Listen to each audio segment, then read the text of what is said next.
Yes, terrible music, but a fantastic podcast. We call it Horse Racing Happy Hour. My name is Louis Rabeau. Her name is Mackenzie Pfeiffer, joining me here for a Mid-Atlantic show, midsummer, as well as the Arlington Million will happen this weekend. They're at Colonial Downs. When I think of big turf courses, Mackenzie, good day to you. As I think of big turf courses, I think of Colonial, and I think of Laurel, so you're very used to this. Happy Thursday to you. How are you? Happy Thursday. No, I mean, this is my kind of racing, right? You get a bunch of long on the turf races. I like a turf sprint sprinkled in there as well, but really great showcase this weekend coming up. A little bit of everything for those who will be wagering this weekend at Colonial. We'll go through takeout rates and all of those different things. But Mac, this is part of a new sort of changing landscape on the East Coast for those of you in the Mid-Atlantic. You're not running right now in Maryland because of this meet. Let's call it what it is. A couple of weeks off there at Laurel Park so that horsemen and horsewomen can take advantage of the racing there at Colonial. Last year, so bringing in gnashing of teeth, people, the first time we ever do anything in horse racing, for handicapping, we say, the horse has never done that before. I don't know if they're going to like doing that. How has this worked out as sort of a, as the East Coast, ecosystem kind of changes? We know what they're going to do in New York. We know what they're going to try to do there in Florida, but, with Delaware, with Parks, with, what happens in Maryland with Colonial, et cetera. Have people adjusted, you think, a little bit better this year? It seems like it. And I think it's sort of, more understood. Once you do something, it makes it a bit easier. But I think it's a great opportunity because, we're in pretty close proximity between, 4 racetracks that all have really good opportunity. The money at Colonial is fantastic, so it's a big draw in that way. But I also think you can only be in so many places at the same time. And, to be able to really focus on that. And then for the other part of it in my eyes is, you're campaigning these horses. It's not just checking a box. So how do you build them up and sort of target things in the right way? I think it gives a really nice opportunity in that sense. And so you can really kind of pick and choose, and it gives you a chance to kind of give the turf course a break. We were running more turf races than anyone in the fall last year at Laurel. And so I think it really speaks volumes for, how the turf course itself handled it. And I think it's a really great opportunity as far as kind of supporting each other in this market as well. Yeah, the turf racing thing in the United States is really interesting, Mac, because certain circuits I just kind of affiliate with turf racing. I always think of the West Coast racing, California racing as being very turf heavy, right? And I always enjoy, the down the hill races at Santa Anita or those quick sprints at Del Mar, those kinds of things. And when they go to Los Al, it's a stunning thing because there's no grass, right? We get there for a couple of weeks and we're just, oh man, and we'll do that in a couple of weeks there at Timonium, certainly on the Maryland circuit, but just the infusion of more racing dates there at Colonial, the stepping up of purses, especially on the grass at a place like Delaware. I think turf racing has a really serious future in the Mid-Atlantic. It does. And I think people don't realize that there's a lot of turf racing that goes on in the Mid-Atlantic, whether it's on the flat or over fences. I had to double check. You were asking me about the Saturday races at Colonial, not the jump races from this morning at Colonial. I was not asking about that yet, right? but I think, it's kind of forgotten that there are a lot of people in jump racing who are based here in this region, and so I think that helps feed into it as well. There's just really big sentiment that it has a lot of value in the sport overall. Yeah, I think if I were building out the future of the sport in the United States, I would be looking around at other places where this is working still, and the field sizes are very big and different things, and turf racing is one of those places that we see across the board, whether it's in Japan, where there is an emphasis on dirt racing, or even in the Mideast, where we don't think of it as a big turf racing area necessarily for its biggest races, Mackenzie, we still see a lot of turf racing there. So I'm hopeful we'll start seeing a bit more of it here as far as high-end stuff in the United States. Certainly no dearth of that on the weekend. We'll have 4 straight turf races as part of the All-Stakes Pick 5 at Colonial this weekend. Just your general approach to Colonial as you look at this, Mac. Do you lean on local horses? Are you looking at invaders? Is it a race by race kind of thing? What are you doing? Very much a race by race. I will say our dirt sprint is where I started to really try and pick apart. There are 2 local horses in there who I really like, and they're big prices. How do I use them kind of thing? Yep. And then I came down to, it feels like a race where it's just the best trip. And that was kind of, so I maybe didn't lean so much into the local horses, but really picking apart the company that these horses have kept. Everyone's had a few chances now with turf season being underway. Yeah, I think the turf races, I just assume find the best horses. The course tends to play fair. If you're good on the front, you can win on the front. If you're good stalking, you can win stalking, deep closers, etc. The dirt at Colonial, I always play as though you've got to be near the lead. Very difficult to close from deep. Seems to be what I notice at Colonial. I don't know if you notice the same thing. I find that that's just the way I lean with dirt races in general. Okay, I don't got it. Okay, I don't fair. mind a deep closer on the grass, but for the dirt races, I tend to like someone who's a little bit more tactical.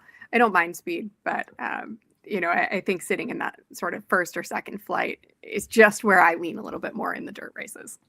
I have been seeing Bill Knopf everywhere, including on ESPN radio in Louisville. Ridiculous why he would talk to those people. I'll never know. But, just a lot of updates there in Maryland. Obviously, since the last time we had you on the podcast, the IP there in Maryland and the state stepping up. And one of the things that really does stand out to me whenever I hear Bill talk is how much support the state of Maryland, the city of Baltimore, et cetera, are putting into the new Pimlico project.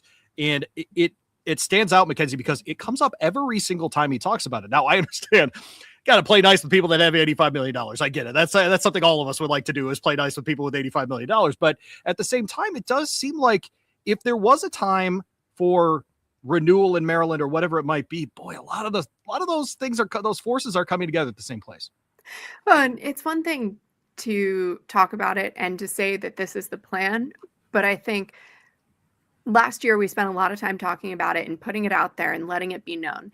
This year, we've had a lot of action, we've had a lot of change, and we've had a lot of follow through. And I think that speaks volumes to the future of Maryland racing. So not only is it nice to know people who have the purse strings to help secure those things, but it's nice to be able to deliver on them as well. So I think the organizations and the people that have been put in place to help execute some of these goals done a fantastic job. And so it's a really, really exciting time in Maryland racing. Mackenzie and I will shift our attention now to the handicapping part of the show. 5 stakes races in an all-stakes pick 5, starting with race 7. 8 total stakes on this card. It is the biggest day there in Virginia Thoroughbred racing. Notice, Mackenzie, I avoided the jump stuff. See, I said the flat racing thoroughbreds, not a different day, which they have other different jumping. And what did you say, on the flat or over the... Over fences, yes. No, I was fences, watching flatter fences. I got to learn the terms here. Yeah, keep up with Mackenzie Pfeiffer, I'll tell you what. But yes, a lot of this going on. These are the kinds of days that are very, very fun. And those, I was telling someone the other day, and I forget who it was. It might have been you, actually, that people love a local track's biggest day, right? They love to follow it. They love to wager on it. We see it, whether it's the Ohio Derby or the Iowa Derby or, whatever it might be. I even, once in a while, someone's like, hey, can you send me the Zia Park past performances? I want to check out that Zia Park Derby. It's like, really? You do? Okay, cool. All right. Yeah, let's figure that out. Let's have that moment together. But it's interesting how these things come together. No different this weekend with the million there at Colonial. And to be honest, that's one of the best parts to me about not racing in Maryland right now is I get to keep up with everything else and in far more detail than I normally would. I try to sort of passively absorb as much as I can throughout the year, but this time of year, it feels like I really get to kind of deep dive on some of those things, Colonial being one of them.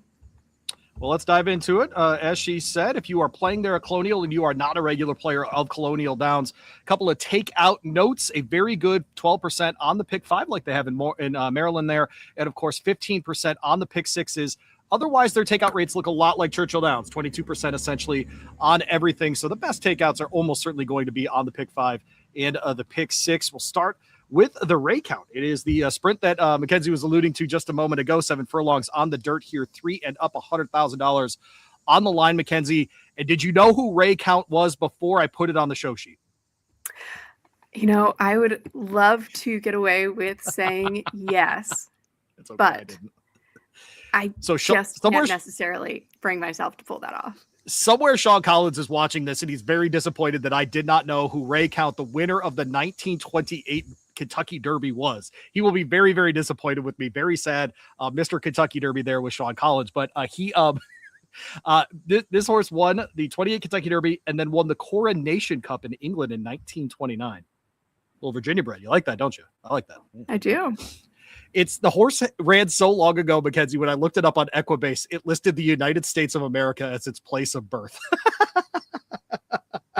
we're really doing the state bred programs back there. There we in go. that case, but Rakeout wins the 1928 Kentucky Derby, and as his reward, gets a stakes race at Colonial in 2026. Who'd you take in the Rakeout? So I went ahead and went with Verifier. I can't decide how much this horse is going to really be bet down, but if I can get around 7-2, I won't be complaining. He's a horse who has tactical ability. Lasix off sometimes makes me a little bit nervous, but it's not that he hasn't done it before. I just really like the way that this horse is coming into the race. They've kind of managed him sort of delicately. Seems like he has room for another step forward. And the winner from that 2 back actually ended up coming back pretty impressively with a triple-digit buyer in the grade 2 bongo. Yeah, I was going to say, you look at that, and that was in the slop, too, at Churchill Downs, right behind Harrodsburg, who's a fine horse, very clearly. And we see this a lot with Brad Cox trainees, where he's not afraid to drop back in class to get horses some, to get them some confidence. And I have Verifier on top as well for a lot of the reasons that you just described in your little soliloquy there. Of course, this was one they tried in grade 1 company in the Jerkins last year at Saratoga. I'm interested in Crazy Mason being the 3-1 favorite here, because to me, he is the biggest loser in Aqueduct closing is Crazy Mason, because this horse just loved Aqueduct, could pick off graded stakes for days at that place, and now no longer has Aqueduct to run at, but comes in here as the favorite. Mackenzie, I watched this horse leave Long Island and not win races, so I'm going to play against him here. Now, was Crazy Mason partial to the Aqueduct track, or did he have any issue with the Belmont at Aqueduct? Because I think he finished second in the Vosburg, right, for the Belmont at Aqueduct meet. Was that Belmont at Aqueduct? Yes, right. So in other words, yeah, gosh, that's a great point. Yeah. Sorry, my brain went to Saratoga for no reason at all. I apologize. You know why I went to Saratoga? It's because when they're running at Aqueduct in February, they do a countdown to Saratoga. Like they're not going to first go to Belmont. You know what I mean? Like that's like, it's what they do in New York. I don't understand it. No one skips over parts of their circuit more than New York. They're just ready to just kick everything out of the way. It would be like talking about Del Mar in like April in California. You know what I mean? Like it's what it feels like. But anyways, it's what we do with our stuff. I just, to me, Crazy Mason feels like a specialist there at Aqueduct. I'm going to play against you. To me, he's tough just in the sense that I think he's a pretty interesting horse. He benefits from the abundance of speed, though. And I think stepping down from graded stakes company, maybe that to me is where it really kind of hits home. Now, can he get the job done? I think he's going to have the pace to target as long as he can kind of get a clean trip and he's facing different horses. It's perfectly fine by me. And I think the 7 furlongs works to his advantage as well. He's just not one that I trust if we go shorter than 3-1 or anything like that. And that's where I kind of agree with you in being somewhat concerned. What do you make a bracket buster in here? Vicky Oliver's going to send this one to the post, going 7 furlongs, literally for the first time in his career. Does have 11 career starts, 3 wins in those races, including in Sloppy Go last time, winning in a listed stakes in the Pegasus at Monmouth Park. After that, grade 1, grade 3, did win the Oklahoma Derby last September at Remington Park. Long layoff coming in here, has been working at Keeneland very steadily. I like 7 furlong races for horses like this, Mackenzie, because I think this is a good comeback distance. Give it one turn, give the horse a chance to not go 6 and try to I'm just not fast enough for 6 yet. I think 7 actually gives you a little time to develop a race. It does. Now, he's one who I worry a little bit. He generally likes to be somewhat forward, so I suspect he's going to be out sprinted, but he's not a horse who's devoid of speed. So I don't think he's really kind of out of the waters there. He's another one getting a ton of class relief, though. You look at who he was facing last time out: Hit Show, Rattle and Roll, Gosker, and then you go back. It's not far. You see Sovereignty and Journalism in those running lines as well. The change in company, I think, is what really you kind of have to lean into for this horse.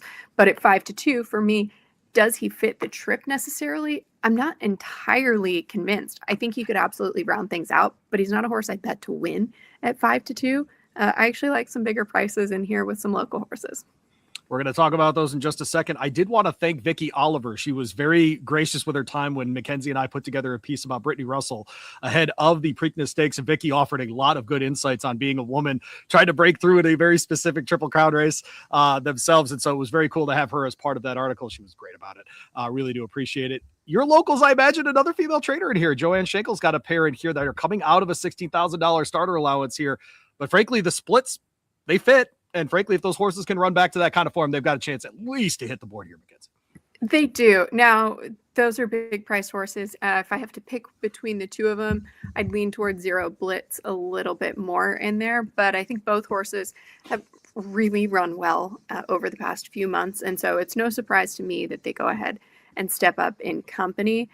The number two, Sure Meant to Be, is also a big price for Trombetta. And he's a horse who I think the trip matters more than anything. But I do think he has abilities. So if he's, you're looking for sort of outliers here, I like that Sanchez gets back on board. And the way he runs, it's very visually impressive. I think it's more visually impressive than the form necessarily reads, as long as he gets the trip. Our friend on this podcast platform, Barry Spears, loves Michael Sanchez as a jock. You see him a lot in Maryland. What is his, if you had to describe Michael Sanchez as a jock, what would you say are his like one or two top strengths? Honestly, he does everything very well. I think he's a very well-rounded rider. Whether you're on the inside or the outside, I wouldn't say that there's a specific area that I think he really struggles with. And so I think he fits a lot of different horse types, and he tries really hard. I think it stands out to me that no matter what race he's riding, you see him putting in a huge effort on a horse. And so I really appreciate that as far as the betting goes, especially. I think he makes very few mistakes. I think that, and for jocks, sometimes that is as important as anything, especially in a dirt sprint or something like this. Give your horse a good path, give them the best chance to win, do their work. Obviously you've got to time different things if there's a moment in which the horse needs to move into a different gear or something like that. But I think Michael does that as well as most riders in the country. We're talking with Mackenzie Pfeiffer here on the Horse Racing Happy Hour. Blue River Bow. We're previewing the All Stakes Pick 5 there at Colonial on Saturday, which ends with the Grade 1 Arlington Million. The Van Cleef, named for the former president of the NTRA, of course, is up next. Race 8 here starts an All Stakes Pick 4 here. If you get bounced in the first leg for whatever reason, 5.5 on the turf, as Mackenzie alluded to earlier. A good turf sprint in here, $150,000 on the line, and frankly, some horses that we've seen around this circuit. And hey, last year's winner is in here, Mackenzie. Witty. This is a horse that you've seen a lot in your time there on the circuit, and a horse that frankly is capable of lots of things. I have to ask you though, is he somehow a little better at 7? His running style, he's not closing from his deep. He's been closer to the front of the pace. Is he faster than he's been? It's fun, frankly, once in a while to just get these geldings who run forever, and we get to know them for a long time. I think Witty's super live here. I agree. And to be honest, what is he, 12-1 on the morning line? I thought was sort of comical. I'll be curious if we get anywhere near that. He's likely to end up a fair price. Now, you ask about him being faster than ever, though, and kind of going back to your question, he hasn't run quite as close to career top buyers in these last 2 starts. But do I think there's room for improvement? Do I think this spot likely kind of leans him in that direction? Yes, I do. It's also a horse who, I'm with you though. I know he hasn't necessarily been as fast on paper, but the way he's come back with these last 2 starts, thought have been very impressive. And I just kind of like the way that they go ahead and target this with his campaign this year. They've kind of played the local card. Previous years, they've stepped up, tried other spots, and run well, but hasn't worked out consistently for them. I think staying here, he finds a pretty tough field, but it certainly does signal 3rd start off the bench, he can move forward again. Yeah, and Witty, frankly, a better post draw than many of the top contenders in this field, in that he's sort of in the middle of the field, and many of the very best are on the outside here. Mackenzie, any concern for you, like a 14 post in here for some of those turf sprinters? Yes, entirely. Chasing Liberty, I liked quite a bit going into the turf sprint. And you talk about him being outside. Now, he's one who I thought the King Leatherberry, he just had a really tough trip, and he was going to flip the script with Outlaw Kid, and they did exactly that. Now we look at the Harvey Pack and sort of outer trip. I don't know if anyone was going to beat 26 Black on that particular day. Take that with what you will. And how badly was he really bumped at the break? He really was just kind of working out an outside to the inside move to kind of save ground, get position. But they went so quick. I think it was hard for him to really get engaged and settled into that race. The 14 post makes me nervous there. And so as much as I like the horse, I kind of go back and forth with him a little bit. Yeah, 14 is going to be tough, but I do think the 8-1 price, it would be incredibly attractive by the time we get to post time. I do think My Boy Prince, just inside of him, of course, really good in the turf sprint across the street at Churchill Downs. Before that, the winner of the Grade 2 Shakertown. I think of him as a very, very live runner in this spot as well. Always running in huge spots. If he could, I'm sure he would stay on synthetic the rest of his career. It just doesn't happen largely in the summer. But Governor Sam inside of him is one that we have seen in the Get Serious most recently. I think Paco Lopez, of all of the invading riders, has a chance to really upset the card on this day. And I think it could be starting this race, frankly. Right. And 7-2, it's not necessarily a shocker. I think he's run very good races. There's going to be a ton of pace in here, I think. He's a horse who can be forward. He can show speed. I'm just hoping we don't get too aggressive. But I think, what is it? Between kind of the 8 and the 10, just to his inside, they'll sort of draft him forward, and Governor Sam will be able to sit just off the hip of those two and kind of make the first jump at things. That's the trip that I picture for him. Hopefully we can kind of get that done, but he got the better at Cupola and Super Quest last time out, and I think the tactical ability really leans in his favor coming off of that win. Yeah, I think he's one of those that can do a little bit of adjusting on the fly. He's been in a lot of different spots, either just stalking or a little bit further back, even in like the handicap he ran over the synthetic there at on his one try in the handicap there at Gulfstream Park. Who did you have on top in the Van Cleef, though? I ultimately ended up going with Governor Sam. So, okay. That to me, and that's where, could the pace absolutely melt down and set up for a closer? Yes. And that's where Whitty is my second choice, because I think if he keeps running the way that he has, makes a lot of sense. Now I have to ask you though, because there's a horse in here who's very intriguing to me, and 20-1, Jose D'Angelo sends out Carême Pass. Yes. Isn't this a curious horse who, comes back fresh, has enough speed that it's not out of the question going 5.5. He could kind of carry him quite a ways.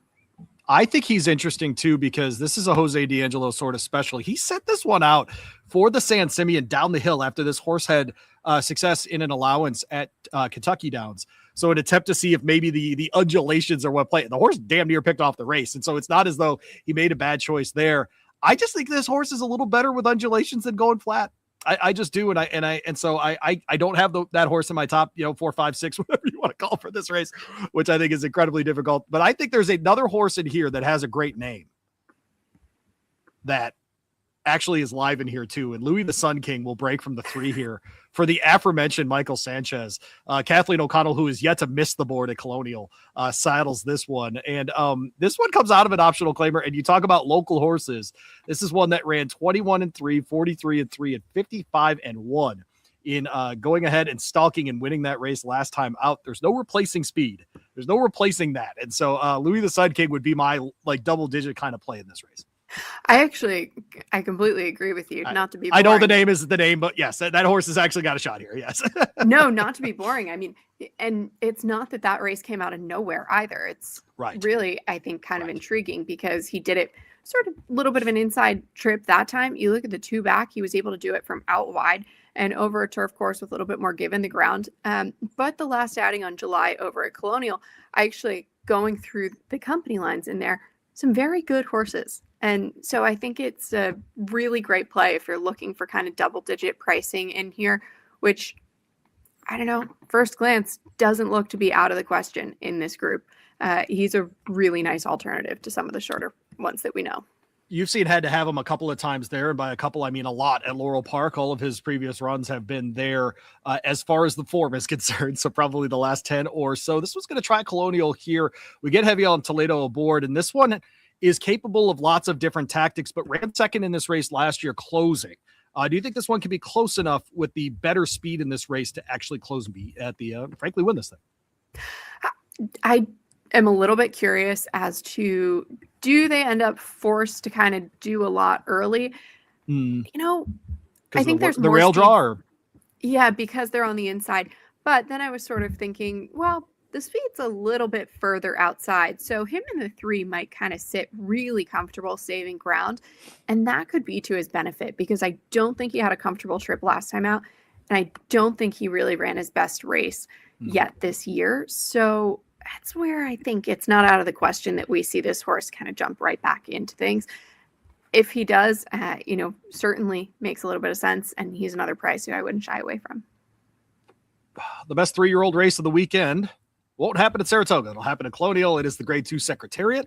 We're heading to the grass for this one because when I think of Secretariat, I think of turf courses. It's race 9, Grade 2, $500,000 on the line here. Mackenzie, we're on the inner turf course for this one, going 8.5 or a mile and a 16th. In an interesting group in here, and Elpyland comes in, I think, is a pretty big favorite. But I wanted to ask you about a different horse that once in a while, I'm sure you're like me, you look at the form for the first time and you're deciding, all right, which replays am I going to go double check on and those sorts of things. And you see the name Brendan Walsh and you see the name Tyler Gaffalione and you see the horse Infiltrate making its 4th start ever. And Brendan does this where he'll decide on a big day he's going to take 5 or 6 horses, something like that, to the track in question and go ahead and run them. But this is a 3-year-old son of Oscar Performance. Hasn't run yet this year. Its highest win ever came in the slop at Churchill Downs in non-2 allowance company. And he's dropping this one into the Secretariat. Mac, once in a while, I just bet horses based on trusting trainers that they know what the hell they're doing. And Brendan Walsh is one of those guys. What do you make of Infiltrate being in this spot? I know it's an odd spot to start with the Secretariat, but here we are. Look, I think it is not the craziest place. Now, the only thing I may have liked to see him have something off the bench. Right. For me, I have a hard time with 2-year-olds making their debut as a 3-year-old without really seeing much from them. And that's where I always take it with a grain of salt because a lot can change between sort of middle end of 2-year-old season and then the middle of the 3-year-old year. That's my only real concern with this horse. I think he's plenty intriguing because the pedigree works for the grass. The wet track win, I think, leans into that a little bit more as well. He's faced the right company. He looks to be training well off the work tab. So all those things, if you stick around 10-1, make him one who I want to play with a little bit. In fact, I do use him underneath. He's not a horse who, if I feel like I'm pretty close to singling, though, is he a horse who I'd add? Probably not. But I might play another ticket on the side just so I could, kind of play a different dynamic. Yeah, this is one that I think will immediately go to the front and they're just going to say, come get us if you can. I really do, right? And frankly, the works recently have kind of shown that a gate work a couple back, like, hey, let's get some speed into this horse out of the gate so that we're not stuck having to make up ground or figure out what we're going to do. It's just going to be, hey, Tyler, get him out front and try to run as close to 48-1, 112 as you can kind of thing, and make it not too strenuous on our runner here. Obviously, Elpyland going to be the favorite in here. I went 9-2. Where did you land? I went 9-3 in here. Elpyland, I think, he might be a pretty big single for a lot of people. I haven't decided if I kind of get that brave with him, but I do think these last 2 races that we've seen pretty impressive in my eyes. And I like that he backed it up over at Churchill Downs with that. He's one who can be tactical. The outer post leans to that. Castellano gets back on him. All those things just kind of signal to me that he makes a bit of sense. Supercharger's an interesting one for you to throw in here because this is an out of the clouds closer, not a deep closer, there's that horse. And we're like looking deep into the sky, like moving clouds out of the way to find this horse. What do you like? I mean, now Cherie DeVoe just won the freaking Kentucky Derby with an out of the clouds horse. So it's not like, she doesn't know what she's doing here, but dropping the Lasix out of a cloud kind of finisher. I was surprised to see the 7-2, frankly, but I guess people are just betting DeVoe horses at this point. And probably I think that is part of it. Now, here's the other interesting part. This one, he won against older 3-year-old and up, right? In the maiden special both weight. times. But then, the next win also against older company. And I really have to respect that. Now, the 1 1/8, I think, works to his favor as well. A little bit of a question mark here, but I do think he's going to have some pace to target. And he's just made these big middle moves in both of those races that kind of makes me wonder a little bit, have we just figured it out? He's one you have to start riding a little bit earlier. He's also, I know he had a fast pace there, but you look at his second start on the synthetic, he didn't necessarily have the strongest opening, but they did kind of pick things up in there. And I like the way that he came on. Since the blinkers went on, though, we've just seen a very different horse and, going along on the grass. It's likely he's not going to, I can almost guarantee he's not going to be the favorite in here, but he's one, again, I don't know if I am so close to singling Elpyland do I throw him in? But if I can par things down, I might use both. What do you think of my pick of conducted second here as the D'Angelo Lopez, Paco Lopez combination here? This is one that I have a very strict bias in favor of horses that I've seen win in person. This is one that I saw at Del Mar over Breeders' Cup weekend last year. But this is one I tend to trust the travel of that West Coast form in races like this. Hector Berrios had them out before. Paco equally capable on the turf to a guy like Hector Berrios as well. Too much time off right now for you? Want to see this one get the race in first and then maybe bet this one at a Kentucky Downs or later on? Oof. It's not necessarily that. It's that I actually do see a little bit of pace. And I just kind of wonder, he's going to be on the inside. I thought it was a really convincing performance when he won last time out, because he did kind of have to go ahead and work a little bit in there. But again, I think people might start breathing down his neck a little bit more. And what does he think of that scenario in here, especially first off the bench, all of those things? He's another one. I think the price is right, though, if you're going to go ahead and try to figure out how to play him. Another one I wanted to ask you about is Street Beast. He'll break from the 7. Ben Crowbrook, trainer, has confirmed with us that he will be running there at Colonial and not at Ellis Park. Brian Hernandez will have them out for this one. This is one that, oh man, we watched almost completely blow up the board there in the Transylvania. Yes, he was like 7-1 or something like that, but frankly, so much money on Remember Mamba in that race. Before that, up the road, up the track, I should say, the Battaglia, but we're not going to hold the synthetic form. How much do you buy into the every other type? Is there any part to you that buys into the every other type? Because this would be the every, not the other. Well, and that's the thing. This is a horse who I'm pretty intrigued by as well. I think you go back to the Transylvania, and that was a huge effort from him, and he really kind of punched his ticket. Now, my curiosity is actually, I think this horse runs pretty well fresh. I like that we saw him have that little break from October to January. He came back, won very nicely over at Turfway, and then early on in his career as well. I mean, he had speed to hang in there with the sprinters when going a little bit shorter. Does the mile and a 16th get the better of him? Maybe that could be it. But I like him in the sense that he's going to be part of the pace, and I think he's going to end up forward, and he's the one who I'm sort of depending on in one way or another, because I think he helps keep the race honest in this group. Yeah, a good group here. Really, really solid grade 2 there in the Secretariat Saturday at Colonial. I'm talking with Mackenzie Pfeiffer. This is the Horse Racing Happy Hour. Louis Bow hanging out with you as we do every single Thursday. Take you around the country. Moving on to the grade 2 Beverly D, a race that I used to watch in Chicago, but now, of course, we watch there in Virginia. $500,000 on the line, a mile and 3/16 on the turf, and this is on the filly and mare side. 3 and up in this one. And Mackenzie, Pin Up Betty, the 7 in here, I think is an interesting one at 8-1. And I'm fascinated by your thoughts on this, because this is one we saw in the Jenny Wiley. She was very good in the Jenny Wiley. Now, that was a race where we saw lots of horses be good in the Jenny Wiley. It was a bit of a blanket finish amongst those 8 horses. But since then, the Distaff Turf Mile and the Mid Julep at Churchill, not great runs, but she gets a good trip and gets it together last out in a listed stakes in the Anchorage. With a 5-year-old like this, Mackenzie, do you still buy into hey, she saw it last time. She saw the lead. She was in the winner's circle. Now that's in her head. Do you buy into the psychology of a horse like Pin Up Betty? And what do you think of her chance on Saturday? I do. And I think that speaks for itself, because you look at her form from last summer where she was a winner in the grade 3 Mint Julep. She followed it up with a win. And I think when you see patterns like that, even going back to after her maiden win, she followed first against winners in the Regret. She is one who stands out, that is sort of the winning formula for her. On top of that, though, the biggest difference is she just had a touch more pace in the Jenny Wiley. And then again, last time out, I think it was a little bit more honest. That to me, I think she was able to kind of take control, and that, I think, winning going away is something that's always really encouraging to me. Yeah, and I think the mile 3/16, I think she's going to like it. I think the distance makes a lot of sense for Pin Up Betty in this spot.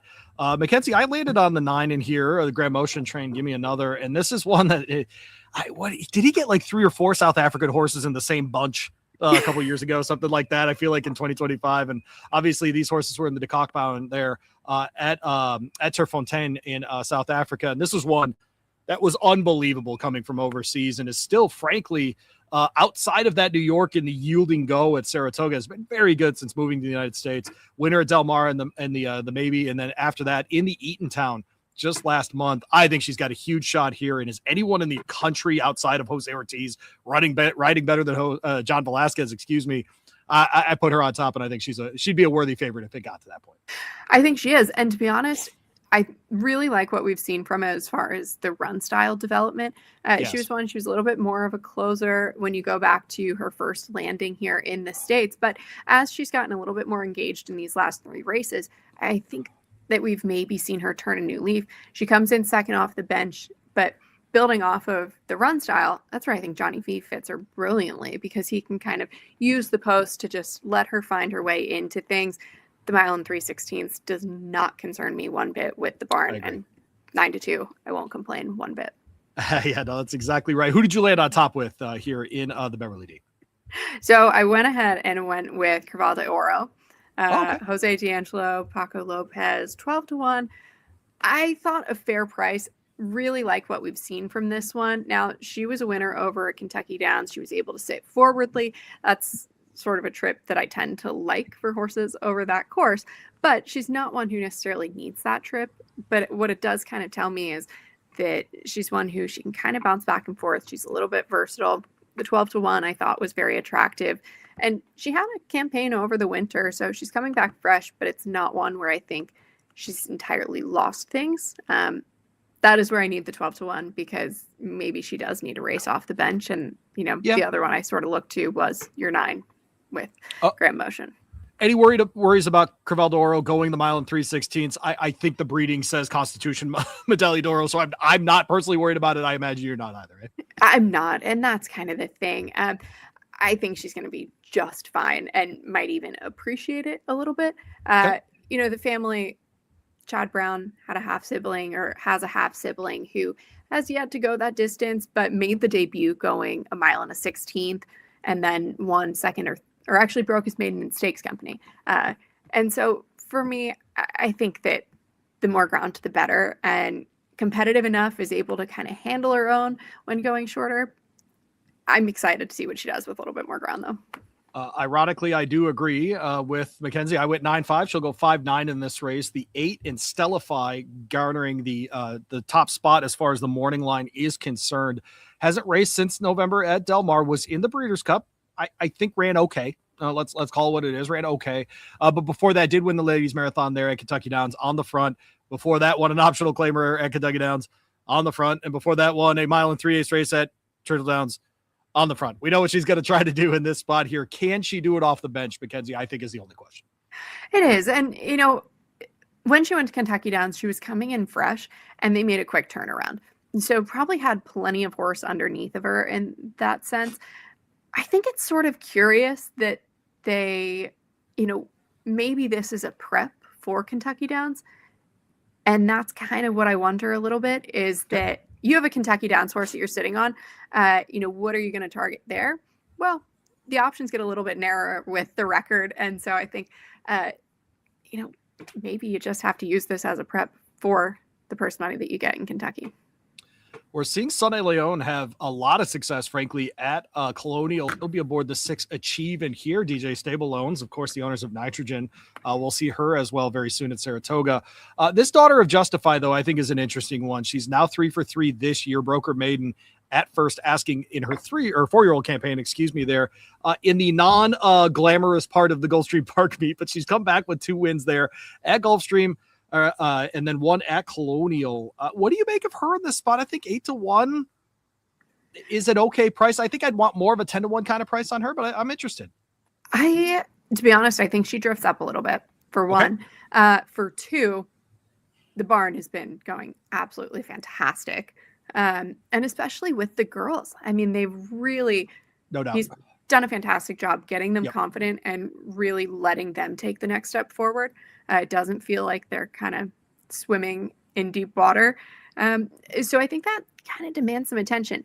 Now, as you mentioned, Sunny Leon riding very well. All those things kind of par together. And you say, well, that's a decent price. The one thing I want to point out, though, is the first time on the turf was going a mile and an 1/8. Yeah. Naturally ends up getting cut back a little bit when she was coming in off of, almost a year layoff, I believe. I don't necessarily worry too much about that, because it's a first time on the turf, first time really going that distance. Yeah. And that was a year ago. She was a 3-year-old. She also ran into Stellify. I think that kind of stands out, and that's a really good catch in my eyes, because we saw what the rest of that field did on that particular day. I think you had 3 or 4 next out winners. So to me, she is one who's interesting. I'm hoping she drifts up a little bit. Yeah, no doubt about it. A $525,000 purchase at the Keeneland September sale in 2023. She's a fascinating one to me for sure. Tap it on the dam side. So obviously the mile and 3/16, at least as far as their breeding is not a concern. Barry Spears, again, we'll mention him on this podcast. He is not a turns guy. I am a turns guy, Mackenzie. So the 7.5 at Gulfstream is at least over 2 turns. The horse got the experience there doing that as well. And so I do think this one at a mile 3/16 should be okay. So I went again 9-5, 5 and 9 for Mackenzie there in race 10. It is now time to go horse by horse. We will do that in the grade 1 Arlington Million. And Mackenzie, it is we opened the show talking about Maryland and the changing landscape in Maryland and all of the different things with the new Pimlico and those sorts of things. But one of the things that changed was obviously this race used to be run at a beautiful place in Illinois. Now it's run at a beautiful place in Virginia. And the fields for this have not been great since the move to Virginia. Now, I don't think that has anything to do with Virginia. I think it has everything to do with another place that we mentioned a lot, which is Kentucky Downs. They moved this race up a couple of weeks, and now all of a sudden we've got a legitimate grade 1 field in this race. And I think as we move forward, Mackenzie, we're going to see more examples of this in horse racing where it would be easy to dump on these things and be negative about them early in their new places, their new processes, whatever you want to call them. And instead, the Arlington Million, if this were being run in Chicago with this field, we'd all be freaking out, right? Oh, what a great Arlington Million. What a great blah, blah, blah. We'd be doing that. So I was very happy, frankly, personally, to see this field in this race. I was too. And when you think about a grade 1, you're thinking the best in the division, right? And when you look at this race, that's exactly what you get. The best in the division for the horses who really want sort of that marathon turf. And I'm super excited for what we get from it. Now, it sounds like we miss one, but, likely would have been forward. I don't think it takes the pace out of the race, though. And so I'm not going to have a true heart attack over it. All right, let's go horse by horse. We used to play a game, Mackenzie, and by used to, I mean like 3 episodes ago, essentially a buy or sell for good or bad. And so like we would do, like in the Gotham, you'd be Batman or you'd be the Joker, right? And if you were Batman, you could win. If you were the Joker, there's no chance of winning, like that kind of thing. I didn't spend the time to come up with one for this. Okay, so we're not playing? We're not playing by ourselves, but we're going to go horse by horse anyway. So you're just going to tell me if you think Dresden Rowe can win this race. And if he does, what does the race look like? Okay, I like that one. All right. And I also like... I approve. I also like Dresden this Rowe. horse. Yes. Right. Yeah, okay. Yeah. So, it's not a hard sell to kick things off with him. Old Crazy Bone came back very impressively with the grade 2 Bowling Green. I was watching that race and just kind of smiling every step of the way because he's a horse that I really like. So cool. That stands out to me from the 2-back effort. The grade 2 Wise Dan, Laganos, I think he fits quite well. Mercante is out. So to me, I think it's perfectly reasonable. I like that he's with Pletcher. He was 2 for 2 with Pletcher, not too far back. And I just think that he's going to get a comfortable trip on the inside. He's one who, if the pace isn't very sharp, and he can kind of go ahead and keep things honest, but he's a really versatile individual. I think the 10 furlongs is going to be a real positive for Dresden Rowe as well. Does have 2 wins at a mile and an 1/8, both of those at Woodbine, but does have a pair of wins, I should say, over 9 furlongs. I think the 10, frankly, was going to be the only way that he would have beaten Laganos that day. I think a mile and a 16 Laganos is just one of the very best in the United States right now. There's not a lot that anybody can do about it, including a horse of the quality of Dresden Rowe, who I expect to very much be in the exactor trifecta on a Saturday. Layabout will break from the 2 here, 20-1. For Patrick B. Ancone and his fiance in-law in Keith Asmussen here. He'll be up to ride this one. This one here is really interesting because this is a horse we saw in the MacDeer Meeta and just ran out of time, right, under Egan. And I think is one that with the right trip, it is obviously they're going to need to be on the lead if this is going to happen. Go out, set those more tepid kind of pace, but this is a horse that ran sub 48, 112 and change in a mile and a half, William L. McKnight, which I think can translate here 20-1. What do we like about this horse? And is it having to get the lead and keeping the lead to win here, Mac? Well, and that's sort of the interesting concept, right? Is it because he's been able to do that and he just needed the ground to be able to carry him? And maybe that was his run style. It's sort of interesting to me, though, is he's one who he was able to come from off of the pace not that long ago, if you're looking back to sort of fall, summer of last year. So I find him extremely intriguing at 20-1. Now, I don't necessarily see him being a likely upset in this group, but I do see him as part of the early pace. I think there's going to be another pace player in here, though, and I don't entirely trust that this one's going to get the same trip where he's left alone on the front.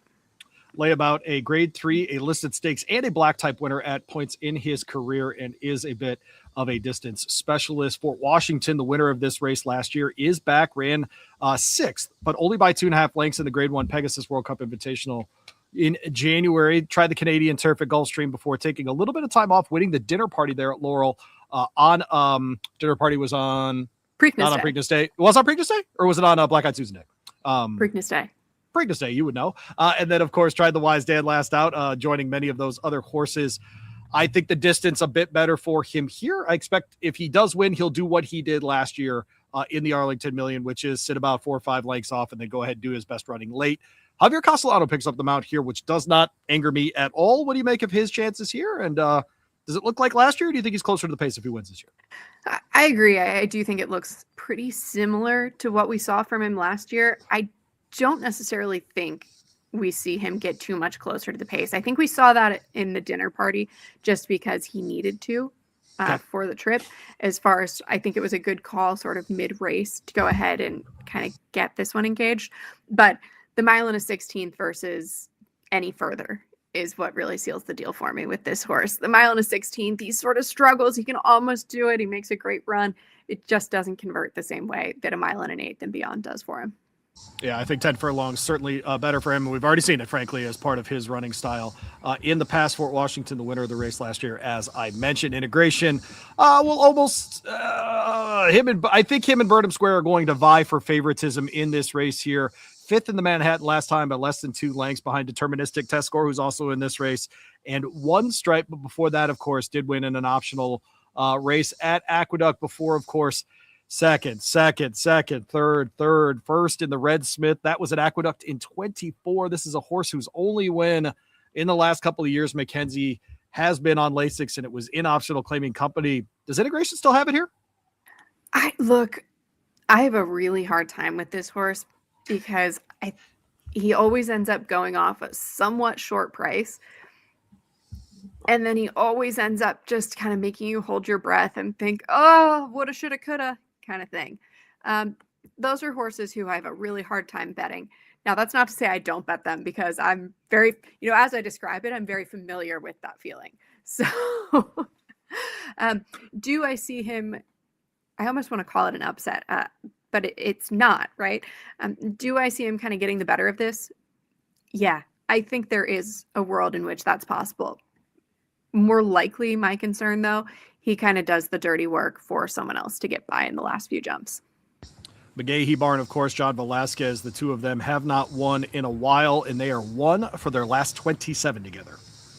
Woo! John Velasquez 1 for 27 in anything? What are we doing here? That's a little hard to believe for sure. Burnham Square, I think the flavor of the year, frankly, on the turf. And I've said this on Blood Horse Monday a couple times, Mackenzie, that I think Ian Wilkes should get a ton of credit for turning this horse into what he is now. And a nice reminder, too, that you don't have to win the Kentucky Derby to have an unbelievably great career. Burnham Square just this year has gone over $500,000 in earnings in 4 starts, 3 wins, a second-place finish. That was the first race off the bench, trying turf there at Gulfstream Park in an optional claimer after a very good second-place finish in the Nashville Derby last fall. They obviously talked about him forever moving to the turf. It was obviously the right choice. I have to imagine you think there's a lot of different ways in which he can win this race. Yeah. Yes. And I think that is right. Now, he's a horse who I've liked for a long time, and I liked him when he was on the Derby trail. Now, I think he probably wasn't going to beat sovereignty or journalism. And I hate to say that because I think he was always destined for the turf, as you alluded to there. He is a horse who I really like. The triple-digit buyers in the last 3 outings, I think that all really kind of stands out and tells you he's where he's meant to be. Yep. My only concern, and the reason I can't put him on top, 5-2, is because these last 3 races were all kind of going 1.5 miles. And you even look at the Kentucky Downs effort. Now, okay, maybe that one throws a little bit more of a wrench. But I kind of wonder, does he want to go just a touch further? He's not an out of the clouds closer, though. So, right. Those are the types who I don't worry quite as much when it's 1.25 miles versus 1.5 miles, though. And so I think he's very, very likely. Just sort of curious. Someone else is probably going to do the dirty work, and he'll sit like mid-pack and make that run. Yeah, he's an interesting one, too, because he is gelded. There's a world in which, especially on the turf with these longer runners, Mackenzie, we see them for a long time. So we might be seeing the beginning of what could become a really great turf career for a horse like Burnham Square, son of Liam's Map. We've seen so many of those do everything, frankly, right? A little bit of everything on the Liam's Map side, certainly. So a distance runner on the turf wouldn't be so crazy. Scat Daddy on the dam side. Burnham Square is the kind of horse that gets me excited because he's the kind of horse that might run in the Arlington Million, 3 times? 4 times, something like that, right? And I love those kinds of horses. We get Fort Washington back from last year, that kind of stuff. It's fun to watch these horses year over year, and certainly Burnham Square has inserted him into those kinds of conversations. Test Score will break from the 6-year Manny Franco for Graham Motion, who I have picked in another stakes race as part of this. Very good in the Manhattan last time, and frankly, let's call it what it is. If that was 1.25 mile race, I think the horse wins against Deterministic, who's a very fine horse. Test Score, I think, is all of a grade 1 here, and I think a very, very likely type here. He is very likely in my eyes. And that to me, now to build off of what you said about Burnham Square, I'll say the same thing about Test Score. In that, he is a gelding, he is a colt. And so he's a 4-year-old. So different in that sense. I don't know how long we'll see Test Score around for, but this feels like the type of Arlington Million where if one of these sort of younger ones who's been on the improve is able to get the better of some of the other horses in here, you're not taking anything away from them because it's a really solid group. And as you mentioned, the turnout for this race is fantastic. Now, Test Score himself, again, you see he really stands out as far as what he's done in grade 1 company. I think the 1.25 miles, I really don't have many notes on you. I think you kind of captured all of it, to be honest. Oh, okay. Well, there you go. All right. Well, sorry. But it really only seems fitting Graham Motion long on the turf, right?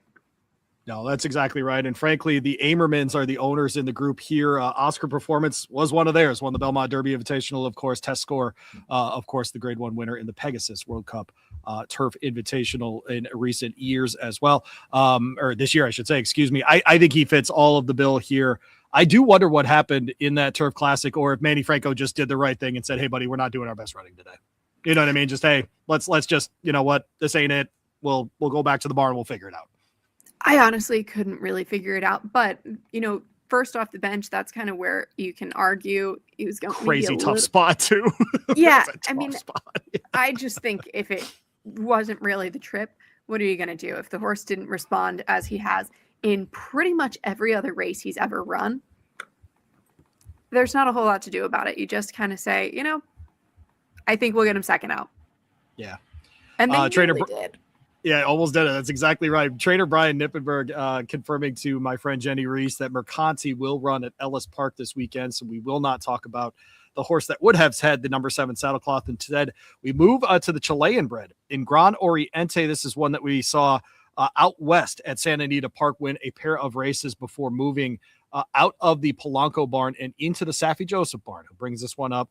Paco Lopez will ride, and this is one that won at 1 mile and a 16th at Gulfstream Park. In a listed stakes, we have seen Saffie over the years very unafraid to put horses from listed stakes straight into spots like this. You're going to get a price on Gran Oriente. What do you think of this one? Call me crazy. Put this horse on top. I actually think this is I can make a very good case for him. I also think he's a very interesting horse. He's a 5-year-old who has experience going the distance. If you go back to some of those races before he came to the States, he also looks like a classic barn transfer that comes into Safi's barn really thrives in the program, gets confident. And that's, as you mentioned, Safi will put them in these spots and, offer them the chance to step up. The ones that succeed usually have form that looks somewhat similar to this. And so he just kind of stands out to me in that way. I like that, I don't have a ton of questions to ask myself about him. I have a price. He's proven without Lasix. He's proven over the distance. All those things I think work to our favor. And the run style fits the rest of this group quite well. As you mentioned too, by the way, as far as the pieces, putting these together, it was in Chile that they run them on the turf for the first time in the Club Hípico de Santiago. It's a grade one, right? And so they went straight to grade one company. That was going right-handed, whatever. But the second the horse gets on the turf at a mile and a quarter, he wins in a grade one down there in Chile. They try him in the Breeders' Cup Mile. After that, obviously just too much of a step there, but gets into the Polanco barn out west, starts winning some races, obviously the beneficiary of some Lasix, but gets to the Joseph barn, doesn't need Lasix to win those pair of races, a black type and a handicap there at Gulfstream Park. Going to get a shot here. Mackenzie will put Gran Oriente on top for that one. All right, Mackenzie, we'll let you get out of here. Thanks for hanging out with us. I will talk to you tomorrow morning on this outlet here, on my shirt here at ESPN Radio and in Louisville here. But thank you for jumping on. And are you going to Colonial this weekend is always the question. And why are you not is really what I wanted to know.